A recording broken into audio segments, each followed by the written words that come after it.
بسم الله والحمد لله والصلاة والسلام على رسول الله وعلى آله وأصحابه وأزواجه وذرياته أجمعين أما بعد أعوذ بالله السميع العليم من الشيطان الرجيم من همزه ونفخه ونفثه بسم الله الرحمن الرحيم فاعلم أنه لا إله إلا الله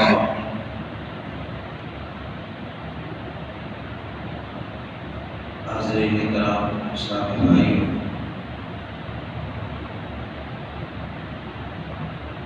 بہت ہی خوشی اور مسرت کی بات ہے کہ اللہ تبارک و تعالیٰ نے بحالت ایمان ہم سب کو یہ مہینہ عطا فرمایا اور ہمیں روزوں کے اہتمام کی توفیق دی۔ اللہ سے دعا کریں گے تقبل اللہ صیامنا و صیامکم قیامنا و قیامکم۔ اللہ تبارک و تعالی ہمارے روزوں، ہمارے قیام اور دیگر عبادات کو قبول فرمائے، ذریعہ نجات بنائے۔ رمضان المبارک کا جو روزہ ہے وہ روزہ ایک عظیم عبادت ہے،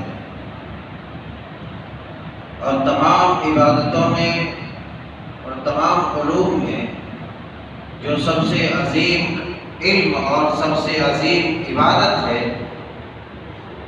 ہم آج اس درس میں اسی موضوع پر چند منٹ باتیں کریں گے انشاءاللہ تعالی۔ اللہ تعالیٰ سے دعا ہے کہ پروردگار ہمیں حق کے ساتھ کہنے اور ہم سب کو اسی طرح سے سننے اور عمل کرنے کی توفیق عطا فرمائے۔ سب سے بڑی عبادتوں میں توحید ہے۔ انسان کے پاس اگر ساری عبادتیں موجود ہیں، روزے ہو، نمازیں ہو، حج ہو، زکوٰۃ ہو، صدقات ہو، عطیات ہو، خیرات ہو، تسبیحات ہو، تذکیرات ہو، تکبیرات ہو، سب کے سب، مگر اگر اس کی عبادات میں سے صرف جو عبادتوں کا سردار ہے توحید، اگر توحید نہیں ہے تو پھر ساری عبادتیں بیکار اور بے سود ہیں۔ اسی طریقے سے جو سب سے بڑا علم ہے وہ ہے توحید کا علم۔ تو سب سے پہلے جانیں گے کہ یہ توحید کہتے کسے ہیں۔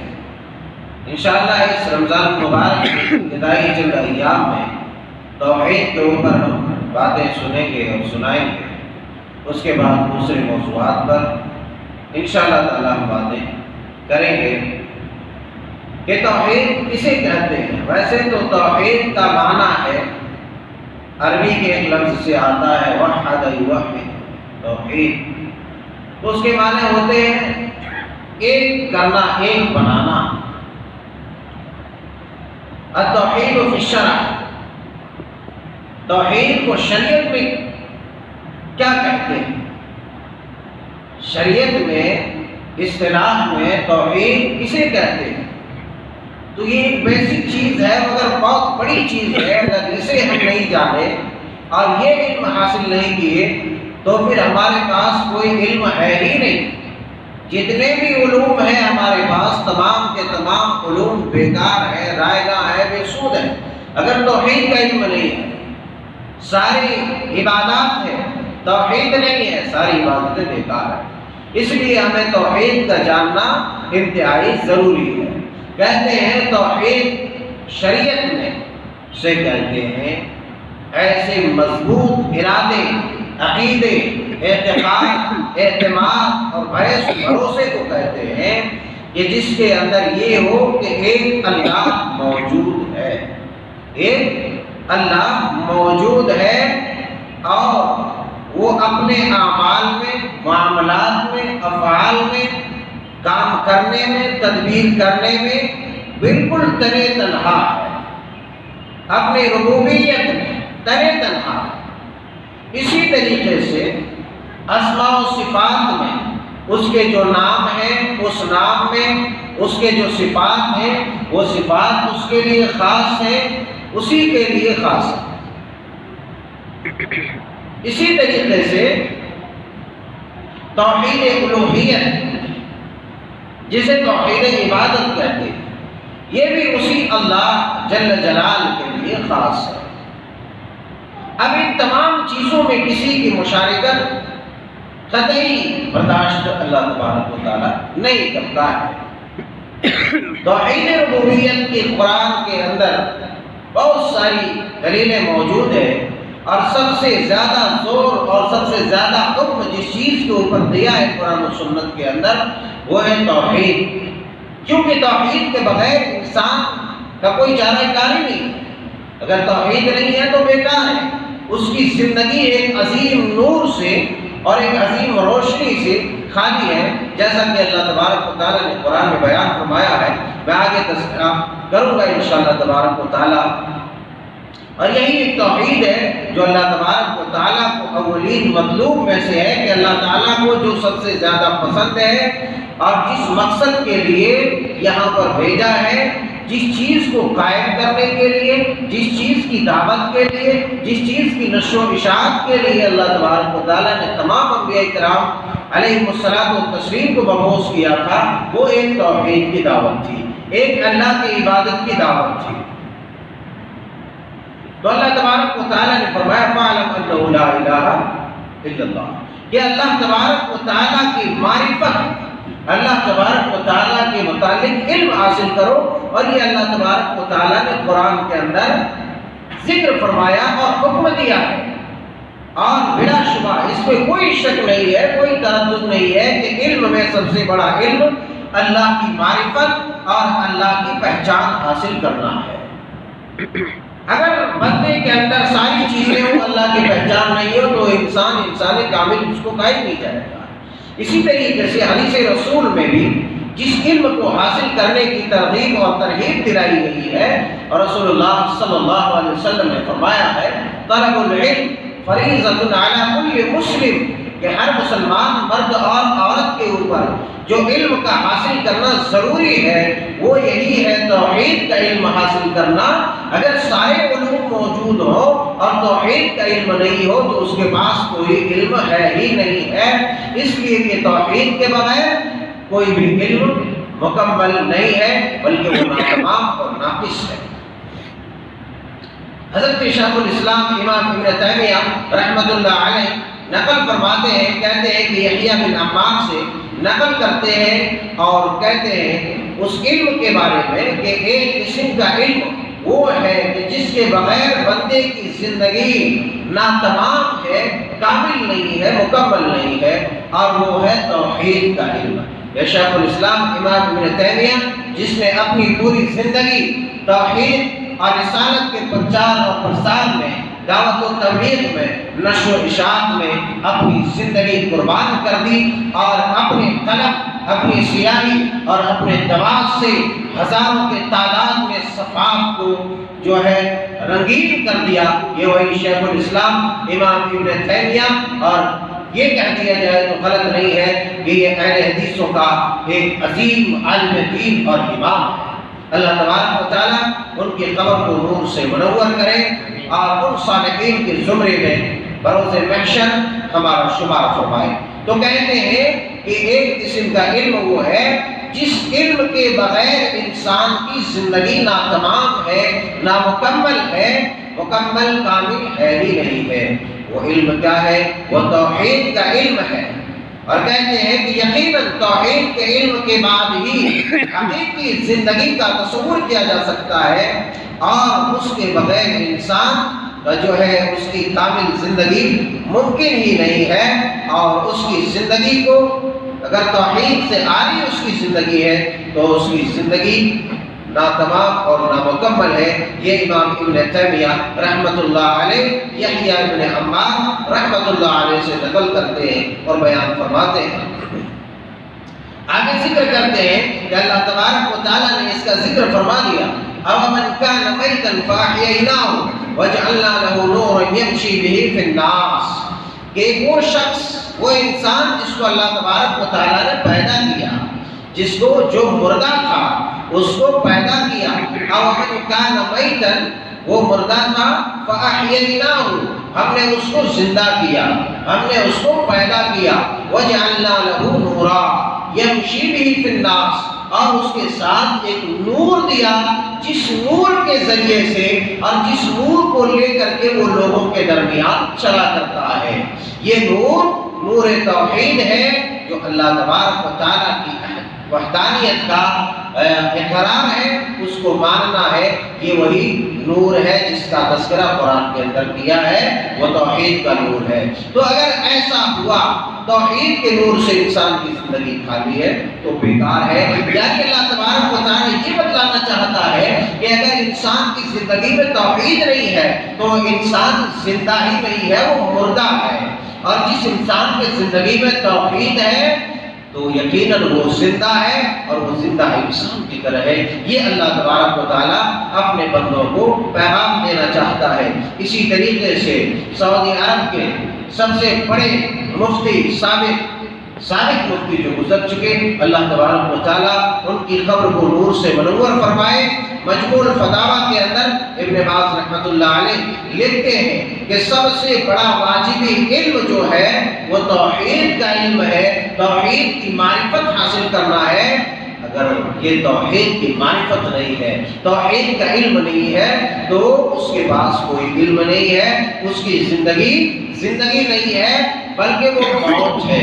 یہ امام ابن باز رحمۃ اللہ علیہ کہتے ہیں۔ اور وقت کے بہت بڑے مفتی شیخ صالح الفوزان رحمۃ اللہ علیہ اعانۃ المستفید بشرح کتاب التوحید کے اندر کہتے ہیں کہ انسان کو جس علم کی سب سے زیادہ ضرورت ہے وہ توحید اور عقیدے کا علم ہے۔ سارے علوم موجود ہیں، اگر رب کے بارے میں تفکر نہیں، تدبر نہیں، عقیدہ صحیح نہیں، علم صحیح نہیں، توحید صحیح نہیں ہے تو اس کے پاس کچھ بھی نہیں ہے۔ یہی صالح فوزان رحمۃ اللہ علیہ کہتے ہیں کہ سب سے زیادہ جس علم کی ضرورت ہے انسان کو وہ علم توحید اور عقیدہ ہے۔ اگر کسی انسان نے اسے چھوڑ دیا تو یقیناً اس نے عظیم اور ایک واجبی چیز کو چھوڑ دیا اور ترک کر دیا۔ اتنی بڑی بات ان ائمہ کرام نے کہی ہے، وہ بھی قرآن و سنت کی روشنی میں۔ اب ضرورت ہمیں اس بات کی ہے کہ جو سب سے بڑا علم اور سب سے بڑی عبادت ہے، ہم اس علم کو پہلے حاصل کریں، اس کے بعد اس عبادت کو حاصل کر سکتے ہیں۔ یہی وجہ ہے اللہ تبارک و تعالیٰ کے پیارے رسول صلی اللہ علیہ وسلم نے ارشاد فرمایا۔ عثمان بن عفان رضی اللہ تعالیٰ عنہ بیان فرماتے ہیں، اور صحیح مسلم شریف کے اندر امام مسلم نے ذکر فرمایا ہے، فرماتے ہیں من مات وهو يعلم ان لا الہ الا اللہ دخل الجنہ، جس آدمی کی موت اس حال میں ہوئی کہ وہ اس بات کا قائل ہو، اس بات کو جانتا ہو، اس بات کا علم رکھتا ہو اور اس بات کو مانتا بھی ہو، یعنی ایسا نہیں ہے کہ علم رکھ لے اور علم رکھ کر کے وہ مست مگن گھومے، اپنے من مانی زندگی گزارے اور پھر وہ جنت میں داخل ہو جائے، نہیں۔ اس علم کے مطابق اس کے تمام لوازمات کو اور اس کے تمام تقاضوں کو پورے کرتے ہو، جو بھی اس کے تقاضے اور لوازمات ہیں ان پر عمل کرتا ہو، یعنی احکام شریعت پر عمل کرتا ہو، تو ایسا آدمی جو اس بات کو جانتا ہو کہ اللہ کے سوا کوئی معبود حقیقی، معبود برحق اور الہ نہیں، تو ایسا آدمی سیدھے جنت میں داخل ہوگا۔ لیکن یہ نقطہ ذہن میں رہے تو وہ آدمی ان تمام جو کلمہ لا الہ الا اللہ ہے اس کا علم ہے، جو اس کے لوازمات، اس کے تقاضے اور اس کے احکامات ہیں، اس پر عمل کرنا ضروری ہے۔ آخر میں چلتے چلتے ہم یہ جان لیتے ہیں کہ عبادت کسے کہتے ہیں۔ تو عبادت اصل میں کہتے ہیں، جو تعریف کرنے والے علماء نے لکھا ہے کہ اصل العبادہ التذلل والخضوع، وسميت وظائف الشرع على المكلفين عبادات لأنهم يلتزمونها ويفعلونها خاضعين لله متذللين لله تعالى۔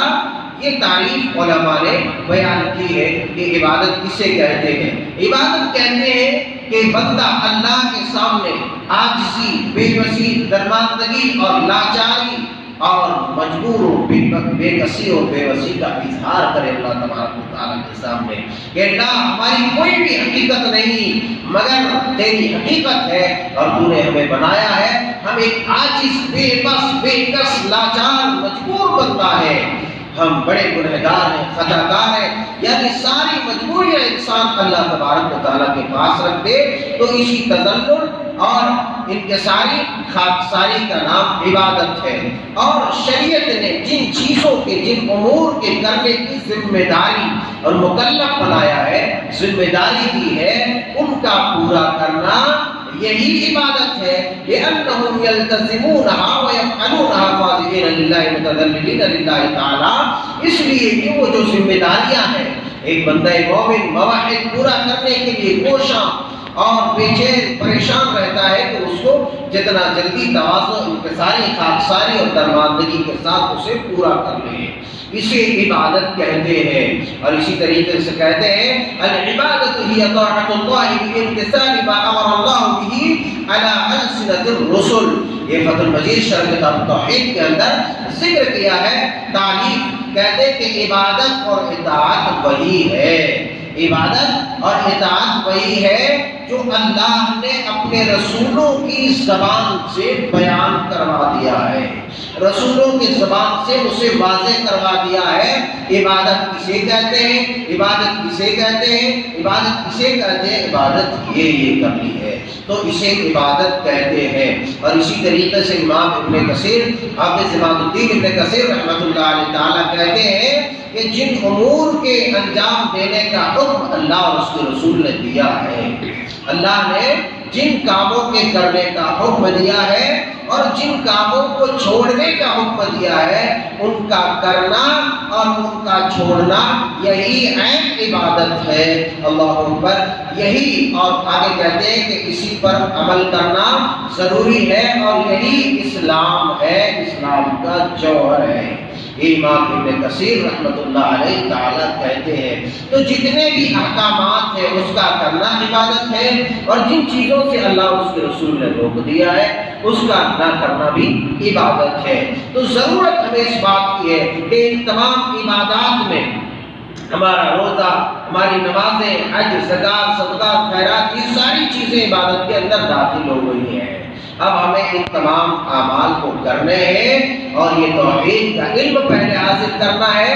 اس کے بعد جو توحید سب سے بڑی عبادت ہے اس کا رس اور اس کا حقیقی جو ذائقہ ہے ہمیں حاصل ہو سکتا ہے، ورنہ نہیں ہو سکتا ہے. انشاءاللہ اس ضمن میں مزید باتیں آئندہ دروس میں آئیں گی. اللہ پروردگار سے دعا ہے کہ مولا کریم ہمیں توحید کا علم عطا فرما، اپنی معرفت عطا فرما اور ہمیں اس پر سچے دین پر چلنے والا بنا. ہر طرح کے منکرات و منہیات سے ہماری حفاظت فرما اور ہمیں اپنا عبادت گزار اور اطاعت تقوی شعار بندوں میں شمار فرما لے. آمین. تقبل یا رب العالمین. وآخر دعوانا